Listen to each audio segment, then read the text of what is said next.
माँ, मैं वादा करता हूँ आप सबसे, मैं आपको दुबई जाकर खूब मेहनत से कमाऊंगा और एक दिन आपका बुर्ज खलीफा देखने का सपना पूरा करूंगा। बेटा तू हमसे इतनी दूर जा रहा है, मैं तो बस यही चाहती हूँ कि भगवान हमेशा तुझ पर अपनी कृपा बनाए रखे और तू खूब तरक्की करे। भैया विदेश जाकर हमें भूल मत जाना। मैंने जो कहा है मैं उसे पूरा करने की पूरी कोशिश करूंगा और मैं आपको हर दम याद रखूंगा। अब मुझे जाना होगा। अपना ख्याल रखना बेटा। अपने परिवार से आखिरी बार बोलकर तुषार जल्दी से चला जाता है और कुछ ही देर में उसका परिवार उस दुबई जाते जहाज को उड़ते देखता है जिसमें तुषार बैठा हुआ था। इस बार तो तुषार को साल भर होने को आया है हमारी खैर खबर लिए हुए। ना कोई चिट्ठी, ना कोई फोन, कुछ भी नहीं। भैया को पूरे 3 साल होने वाले हैं दुबई गए हुए और इस बार उन्होंने महीनों से हमसे कोई बात नहीं की। बुर्ज खलीफा दिखाने का वादा करके गए थे, कभी किसी के फोन के जरिए भी उसका नजारा नहीं दिखाया। मुझे तो लगता है कि वो हमें भूल चुके हैं। सेजल और सुमित्रा बैठी हुई बात ही कर रही थी कि तभी उनके घर उनकी पड़ोसन आलोचना आई। अरे कैसी हो सुमित्रा बहन, बेटे से बात होती रहती है तुम्हारी। अरे आलोचना बहन, तुम हमारे घर कदम रखते ही ये कैसा सवाल पूछ रही हो। बात ही कुछ ऐसी, तुम्हें तो पता शर्मिला का बेटा उसे दुबई ले गया था। आज वो पूरे 6 महीने बाद दुबई से लौटी है और उसने बताया कि उसके बहू बेटे ने वहाँ उसका नौकरानियों जैसा बर्ताव किया। तुम कहना क्या चाहती हो, साफ साफ कहो। मैं तो बस ये बताना चाह रही हूँ कि कहीं तुम्हारे बेटे ने भी तुम्हें बताए बिना शादी न कर ली हो। अगर ऐसा हुआ तो तुम्हारे साथ भी शर्मिला की तरह ही होगा। नहीं, मेरा बेटा ऐसा नहीं है, वो मुझे बिना बताए ऐसा कुछ नहीं करेगा। इस पर आलोचना बिना कुछ कहे वहाँ से चली गई। आलोचना के जाने के कुछ देर बाद ही सुमित्रा के घर के सामने एक बड़ी गाड़ी आकर खड़ी हो गई। अरे ये इतनी बड़ी गाड़ी हमारे घर के सामने आकर क्यों खड़ी हो गई है? सेजल ने इतना बोला ही था कि तभी गाड़ी से उसका भाई तुषार उतरा, जिसे देखकर सेजल फूल ही नहीं समाई। भैया आप इस तरह कैसे, और वो भी इतनी बड़ी गाड़ी में बैठकर? माँ जल्दी आइए, देखिए कौन आया है। अरे कौन आ गया जो इतना शोर मचा रही है? तुषार बेटा, तू आ गया। कैसा है तू? इतने दिन से बात क्यों नहीं की? माँ, मैं आप सभी को सरप्राइज देना चाहता था, इसलिए मैंने आपको बताया नहीं। और पिताजी कहाँ हैं? तू अंदर तो आजा, तेरे पिताजी भी बस आते ही होंगे। माँ, मैं अंदर तो आ जाऊंगा, लेकिन मैं यहाँ रहने नहीं बल्कि आप सभी को लेने आया हूँ। मैंने कुछ महीने पहले शादी कर ली, इसके चलते मैं आपसे बात नहीं कर पाया। मुझे माफ कर देना माँ, मैंने आपको बिना बताए ये सब कर लिया और अब मेरी बीवी मेरे साथ दुबई से यहाँ आपको लेने आई है। इतना कहते ही गाड़ी से एक लड़की उतरी जिसने दुबई स्टाइल के कपड़े पहने हुए थे। उसने आकर सुमित्रा को नमस्कार किया। माँ, यह है लिया, आपकी बहू। इस पर सुमित्रा और सेजल को समझ नहीं आ रहा था कि वो खुश होए या दुखी।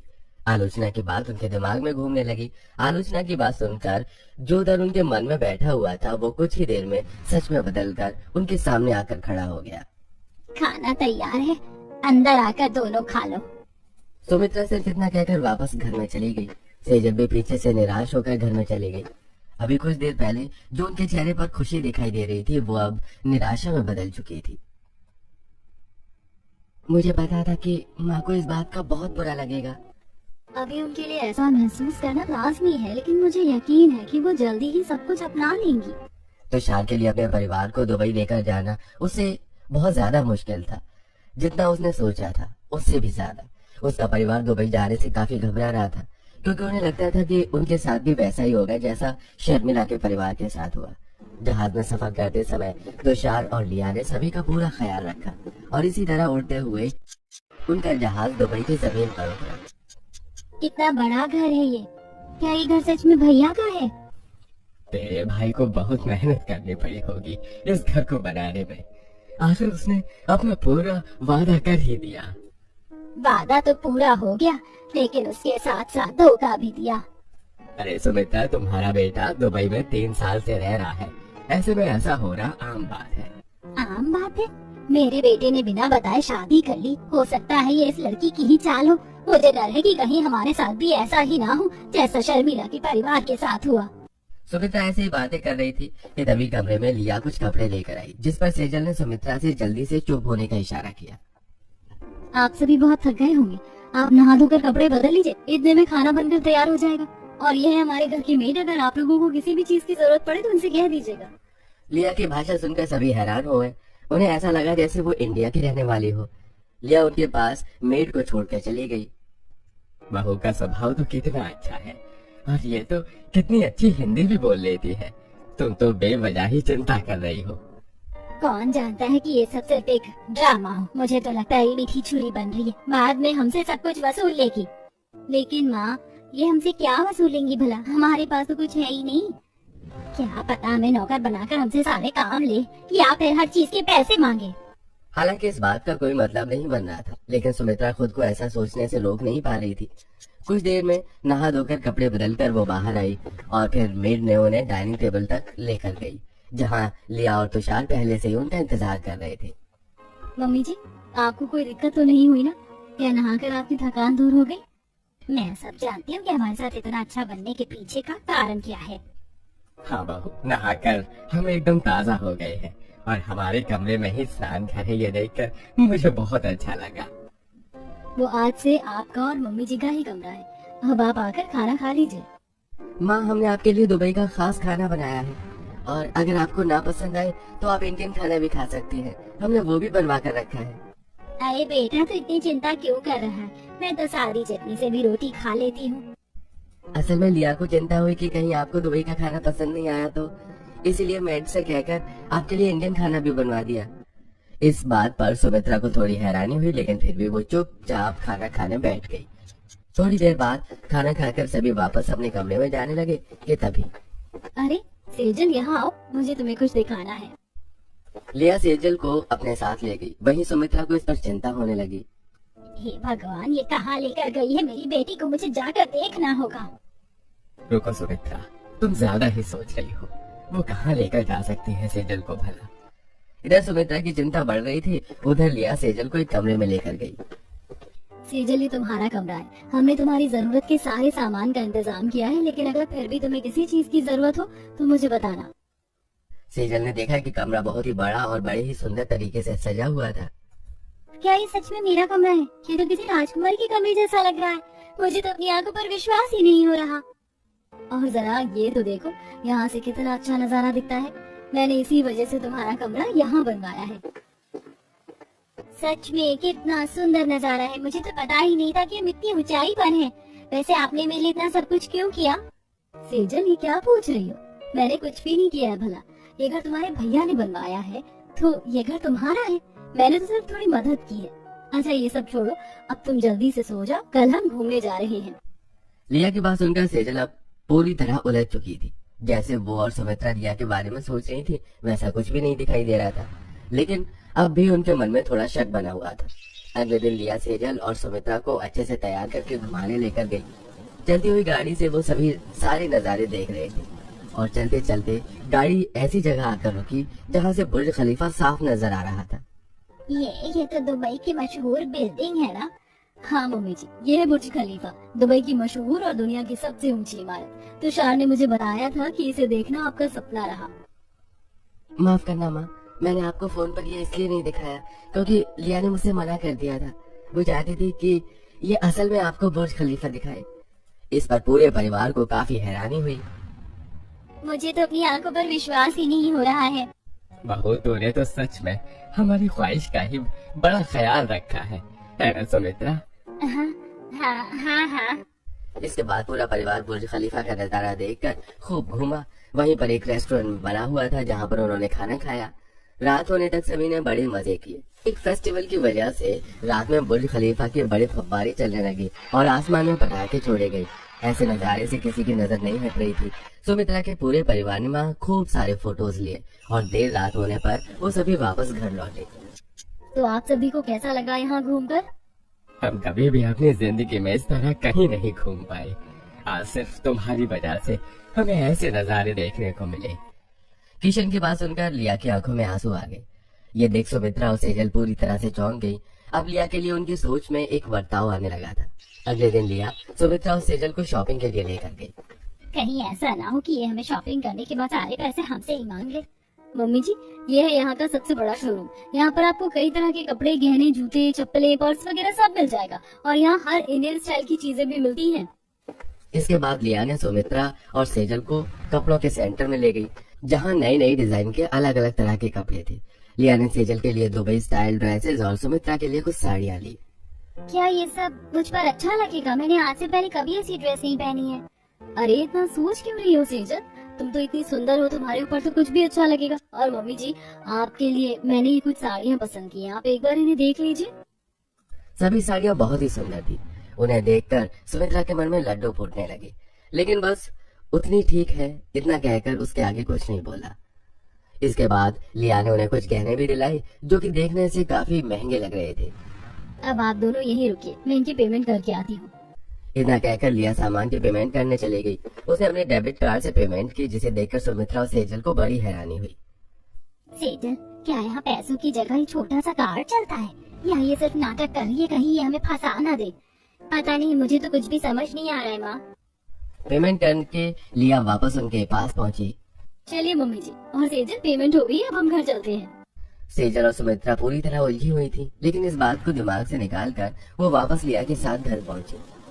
सेजल, मम्मी जी, हम लोग कल 2 दिन के लिए एक महंगे होटल में रहने जा रहे हैं। आप इनमें से कोई अच्छे से कपड़े पहन लीजिएगा, फिर हम चलेंगे। क्या वो होटल बहुत महंगा है? और वो होटल है कहाँ? हाँ सेजल, वो होटल महंगा है, पर तुम उसकी चिंता मत करो। और हाँ, वो होटल बुर्ज खलीफा के अंदर बना हुआ है। उसका नाम है अल्ट्रा लग्जरी अरमानी होटल। वैसे तो वहाँ पर सिर्फ अरबपति लोग ही जाते हैं, लेकिन तुषार की कंपनी से हमें ऑफर में वहाँ रहने का मौका मिला है। क्या तुम लोग वहाँ जाते रहते हो? नहीं मम्मी जी, हम भी वहाँ पहली बार ही जाने वाले हैं। अगले दिन लिया ने सभी को जल्दी उठा दिया और फिर सुमित्रा और सेजल अच्छे से कपड़े पहनकर उन्हें एक बड़े सेल में लेकर गई। सेजल, मम्मी जी, आज हम यहाँ पर खूब जमकर तैयार होंगे। क्यों, कोई खास बात है क्या? हाँ, खास बात तो है ना, क्योंकि हम इतने बड़े होटल में जो जा रहे हैं। लेकिन सिर्फ एक होटल में जाने के लिए हम इतना तैयार होने की क्या जरूरत है? इस पर लिया ने किसी तरह बात को आई गई कर दिया और फिर तीनों सास बहू और नंद तैयार होने को बैठी, जहाँ सबसे पहले उनके बाल धोए गए और फिर मैनिक्योर किया। पूरा स्पा करने के बाद उन्होंने कपड़े बदले, फिर वहाँ के मेकअप आर्टिस्ट ने तीनों का मेकअप किया। तैयार होने के बाद सुमित्रा और सेजल को अपने आप पर ही यकीन नहीं हो रहा था। क्या ये मैं ही हूँ? मुझे तो मुझ पर ही विश्वास नहीं हो रहा। ये भी शादी भी कितनी सुंदर है।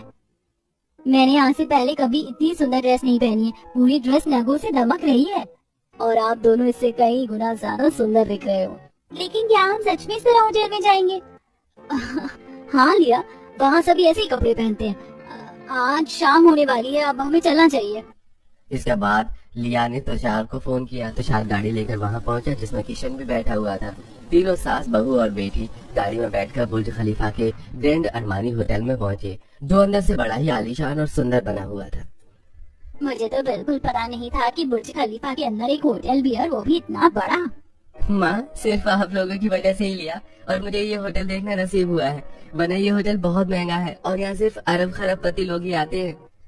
जैसी इसकी बनावट से देखकर तो लगता है कि यहाँ सिर्फ बड़े अमीर लोग ही आ सकते हैं। इसी तरह बातें करते हुए सब तरफ घूमने के बाद वो सभी अपने कमरे में गए। ओहो, ये कमरा तो हमारे घर से भी बड़ा है और यहाँ रखे हर चीज बड़ी कीमती लग रही है। सुमित्रा, कहीं कुछ तोड़ मत देना, नहीं तो ये लोग तुमसे उसके पैसे ले लेंगे। इस पर सुमित्रा ने मुंह बना लिया और फिर सभी हंसने लगे। कुछ देर बाद रात होने पर अचानक ही कमरे की लाइट बंद हो गई। ए भगवान, ये बिजली कैसे चली गई? कितना अंधेरा हो गया। सेजल, तुषार, बेटी कहाँ हो तुम? किशन जी, मुझे बड़ा डर लग रहा है, कहाँ चले गए सब? सुमित्रा डर के मारे कांपने लगी कि तभी अचानक कमरे की लाइट्स जल गई और सभी ने तेज तेज तालियों के साथ जन्मदिन का गीत गाना शुरू कर दिया। सभी तालियां बजाकर जन्मदिन का गीत गा रहे थे और सामने एक बड़ा ही सुंदर केक रखा हुआ था। Happy birthday to you. Happy birthday to you. Happy birthday मेरी प्यारी भोली माँ। Happy birthday to you. ये सब देख सुमित्रा की आंखें भर आईं। उसे कभी नहीं सोचा था कि एक दिन उसका इस तरह जन्मदिन मनाया जाएगा। तुम सबको याद था कि आज मेरा जन्मदिन है? अरे माँ, हम इतना खास दिन भला कैसे भूल सकते हैं? और ये सब लिया का प्लान था, आपके बर्थडे को सरप्राइज रखने का। अब सुमित्रा के दिल में लिया के लिए बनी शक की दीवार एक सूत जितनी पतली हो चुकी थी, लेकिन अभी भी सुमित के मन में डर बना हुआ था। सभी ने खूब मजे से नाचते गाते खाते पीते सुमित्रा का बर्थडे सेलिब्रेट किया। कमरे की शीशे की दीवार से बाहर का सुंदर नजारा दिखाई दे रहा था। घंटों के सेलिब्रेशन के बाद सभी थक गए। अब हम सभी को कपड़े बदल लेने चाहिए और आराम करना चाहिए। हाँ बहू, पूरा दिन इसी तरह भाग दौड़ में ही खत्म हो गया। सभी कपड़े बदलकर आराम करने लगे। सभी काफी खुश थे। पार्टी करके थकने के बाद सभी को गहरी नींद आई, जिस पर अगले दिन सुबह उठने में देर हो गई। होटल सर्विस से नाश्ता पहुंचाया गया। किशोर और तुषार कुछ देर के लिए कमरे से बाहर घूमने चले गए। वहीं लिया, सुमित्रा और सेजल कमरे में ही थी।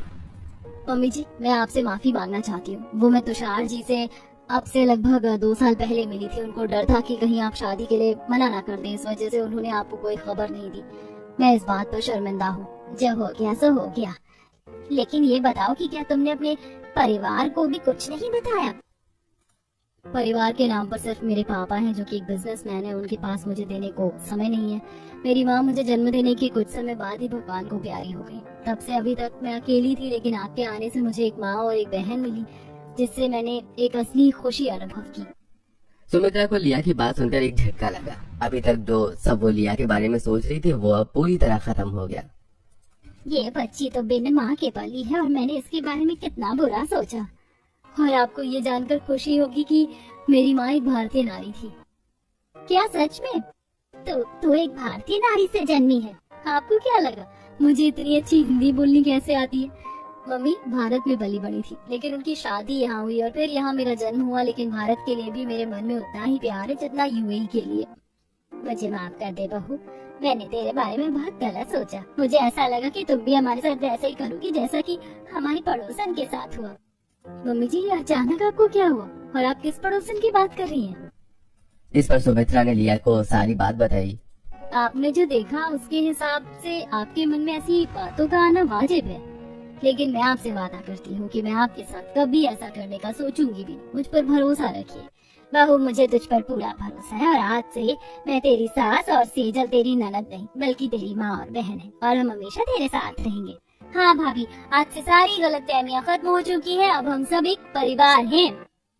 लिया को इतने दिनों में पहली बार सुमित्रा ने बहू और सेजल ने भाभी कहकर बुलाया, जिस पर लिया की खुशी के ठिकाने नहीं थे। अब उनके बीच सब कुछ ठीक हो चुका था। अब सुमित्रा बड़े ही प्यार से लिया के साथ रहती और अब सभी खुशी खुशी एक साथ जीवन बिताने लगे।